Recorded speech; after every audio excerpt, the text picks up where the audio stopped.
వరలక్ష్మీదేవి చెప్పిన రోజుగా భావించారు. ఈరోజు తెల్లవారుజామునే లేచి స్నానాదులు పూర్తి చేశారు. కొత్త దుస్తులు కట్టుకున్నారు. పూజగదిలో పీట వేసి దానిపైన బియ్యం పోశారు.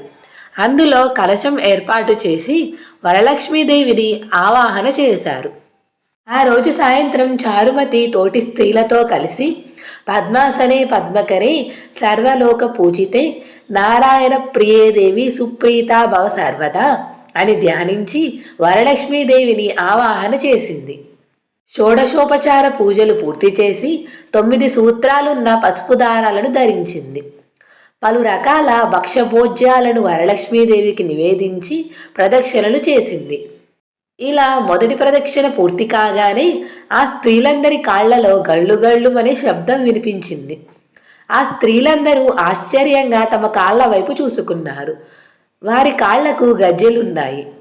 ఇది వరలక్ష్మీదేవి కటాక్షమేనని చారుమతి మిగిలిన స్త్రీలు చాలా సంతోషించారు. రెండవ ప్రదక్షిణ చేయగా వాళ్ళ చేతులకు నవరత్నాలు పొదిగిన బంగారు ఆభరణాలు వచ్చాయి. మూడవ ప్రదక్షిణతో వారికి సర్వాలంకారాలు అమిరాయి. చారుమతి ఇల్లు మొత్తం బంగారము, రథ, గజ, తుగర వాహనాలతో సౌభాగ్యంతో నిండిపోయింది.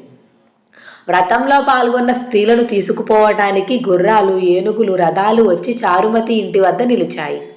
తమ చేత శాస్త్ర ప్రకారం వ్రతం చేయించిన బ్రాహ్మణోత్తముని గంధం పుష్పాలతో పూజించారు.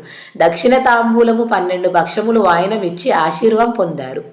వరలక్ష్మీదేవికి నివేదన చేసిన భక్ష్యభోజ్యాలను బంధువులతో కలిసి భుజించాక వాహనాలలో స్త్రీలు తమ తమ ఇళ్లకు వెళ్ళిపోయారు.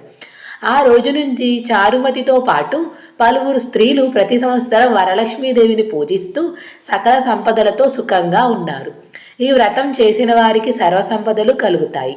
వ్రతాన్ని అన్ని కులాల వారు చేయవచ్చు. ఈ కథను విన్నవారికి, చదివిన వారికి వరలక్ష్మీదేవి అనుగ్రహం లభించి సకల శుభాలు కలుగుతాయి. ఇది సౌభాగ్యదాయకం. సర్వ రోగాలు, సకల రుణాలు హరించి సర్వత్రా రక్ష చేకూరుతుంది అని పార్వతీదేవికి చెప్పాడు శివుడు. ఇదండి వరలక్ష్మి వ్రత కథ. ఈ వీడియో మీకు నచ్చినట్లయితే వీడియోని లైక్ చేసి మీ ఫ్రెండ్స్ అండ్ ఫ్యామిలీకి తప్పకుండా షేర్ చేయండి. Thank you for watching.